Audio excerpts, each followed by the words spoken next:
Hello friends. क्या आपको खाने के काफ़ी घंटे के बाद भी ब्लोटिंग महसूस होती है? क्या आपको हार्ट बर्न या एसिडिटी की तकलीफ रहती है? क्या आपको लगातार डायरिया होते रहते हैं? क्या आपको मुंह में से बदबू आना या फिर बार बार टमी में दर्द होने की प्रॉब्लम है?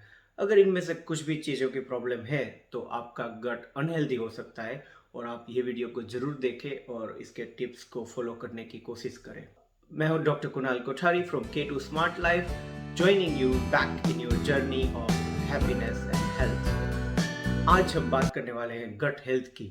गट का जो लिटरल मीनिंग है वो होता है अंतड़िया। लेकिन जब हम गट हेल्थ की बात कर रहे हैं तो हम एक पूरा हमारा डाइजेस्टिव ट्रैक है जो हमारा मुंह से शुरू होके टॉयलेट की जगह तक का पूरा जो ट्रैक है उनकी बात कर रहे हैं।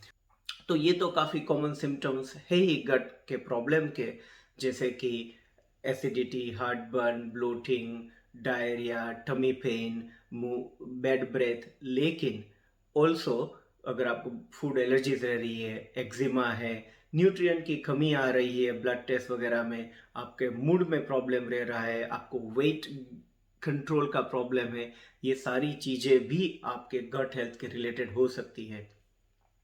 तो गट में हम जो सोचते हैं कि भाई हमने जब मुंह में फूड डाला और बस उसमें से डाइजेस्ट होके टॉयलेट में निकल गया, उसी तरह की बात नहीं है। वहाँ पे काफ़ी और फंक्शन भी होते हैं।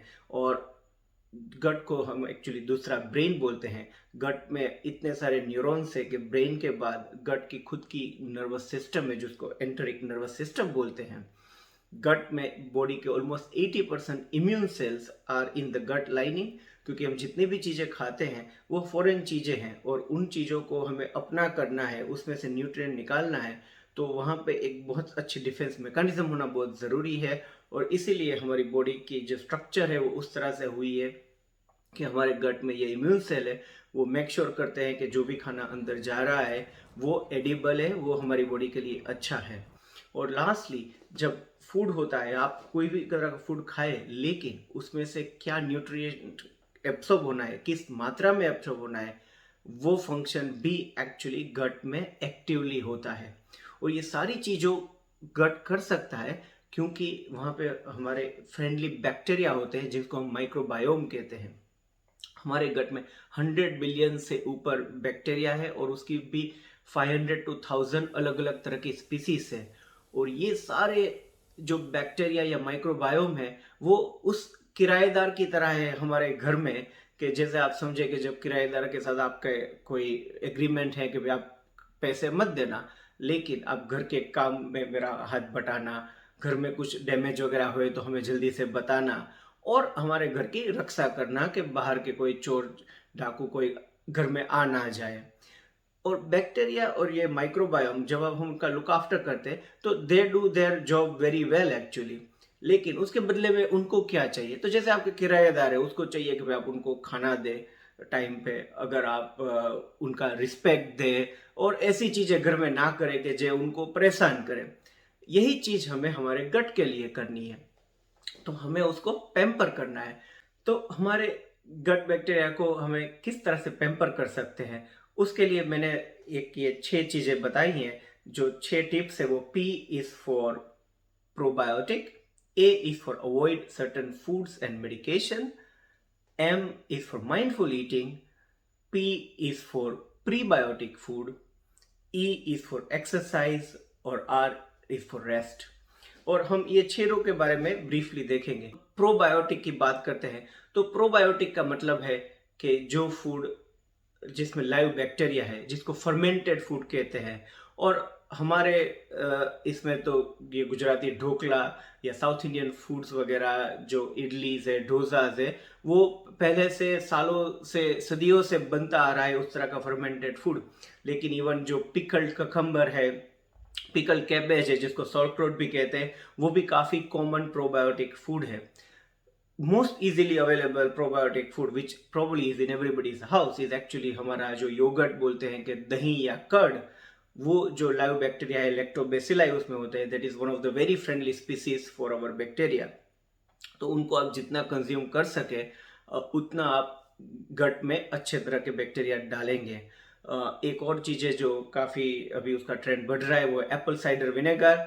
वो भी उसी चीज़ की वजह से हेल्प करता है, क्योंकि उसमें जब आप रो ऑर्गेनिक और विथ मदर लेते हैं तो वो भी लाइव एक बैक्टीरिया कल्चर देता है आपके बॉडी के अंदर, और जिससे आपको काफ़ी फायदा मिलता है।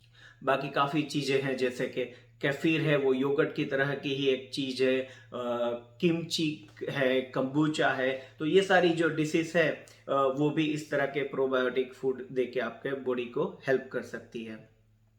अवॉइड क्या करना है? अवॉइड में जो चीज़ें हमारे बैक्टीरिया और ये गट माइक्रोबायोम जो हमारे फ्रेंड्स हैं उनको डायरेक्टली हार्मफुल होती है, वो हमें अवॉइड करनी है।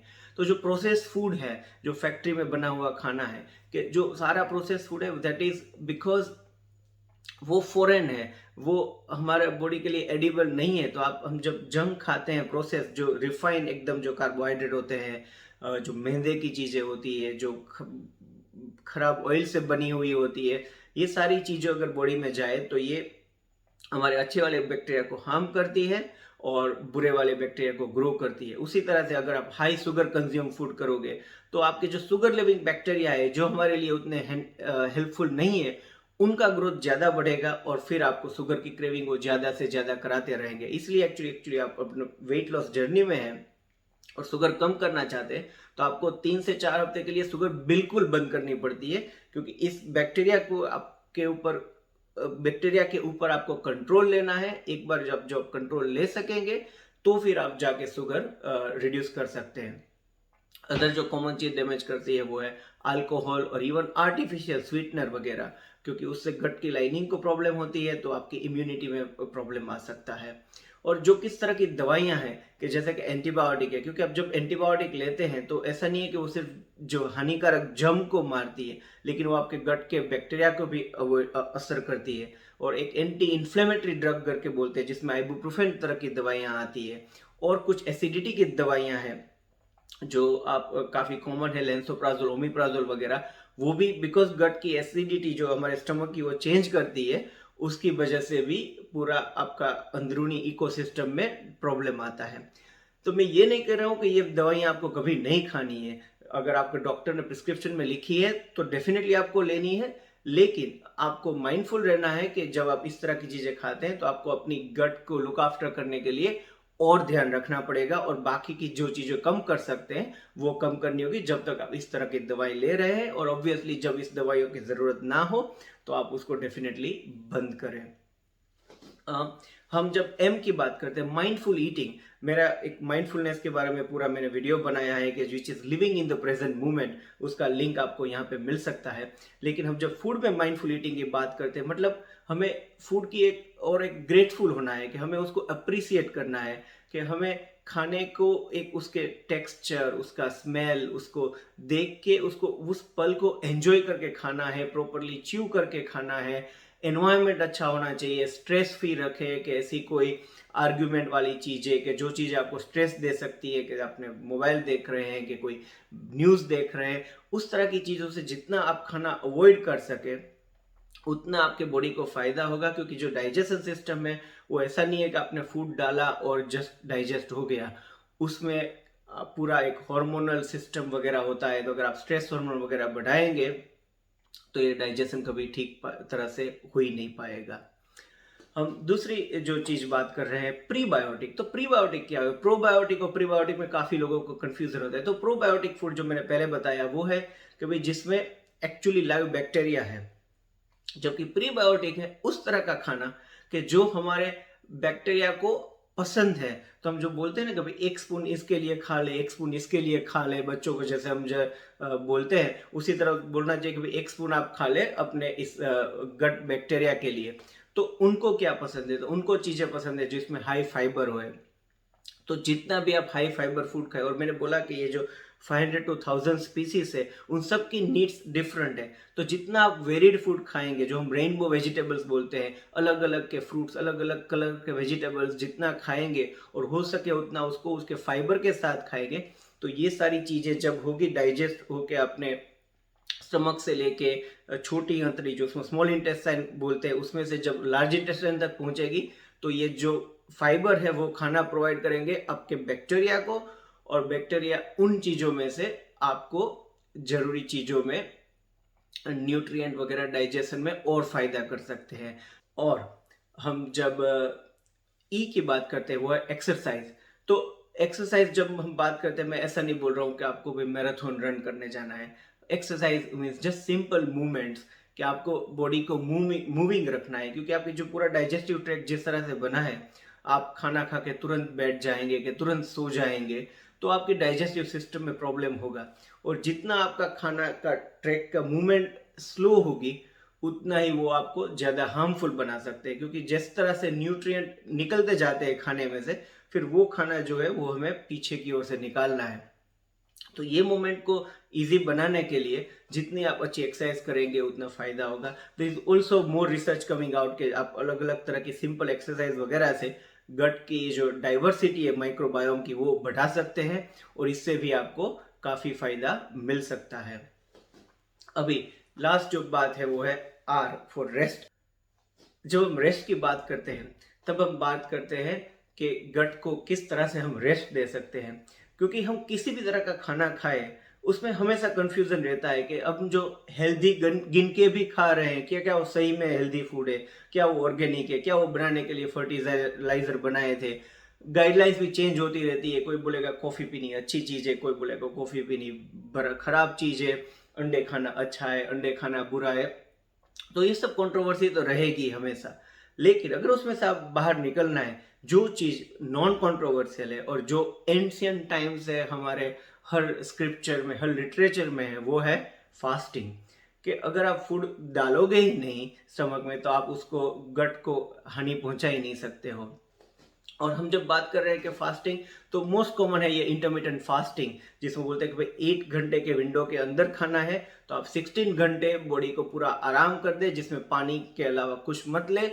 तो एक आपका क्लिनसिंग हो जाता है, गट को अपना काम करने के बाद जो रिपेयर और रिचार्ज करने के लिए जो टाइम चाहिए वो इसमें मिल जाता है। अगर आपको इंटरमिटेंट फास्टिंग के बारे में और जानना हो तो मेरे चैनल को डेफिनेटली सब्सक्राइब करें और नोटिफिकेशन ऑन करें, क्योंकि अगले 2 हफ्ते में मैं जो वीडियो नेक्स्ट बनाने वाला हूँ वो एक्चुअली इंटरमिटेंट फास्टिंग के बारे में ही बनाने वाला हूँ। तो हम जब गट की बात करते हैं तो ये इजी 6 टिप्स है जिससे आप अपने गट को लुक आफ्टर कर सकते हैं। अगर आपको ये वीडियो देख के कुछ फायदा लगता है या फिर और कोई कंफ्यूजन है या कुछ आप ऐड करना चाहते हैं तो डेफिनेटली कमेंट सेक्शन में लिखें। अगर आपको सुन के ये लगे कि ये किसी और लोगों को भी फायदा पहुंचा सकता है तो आप डेफिनेटली उनको फॉरवर्ड करें। और मिलते हैं हम अपने नेक्स्ट वीडियो में। Thank you very much.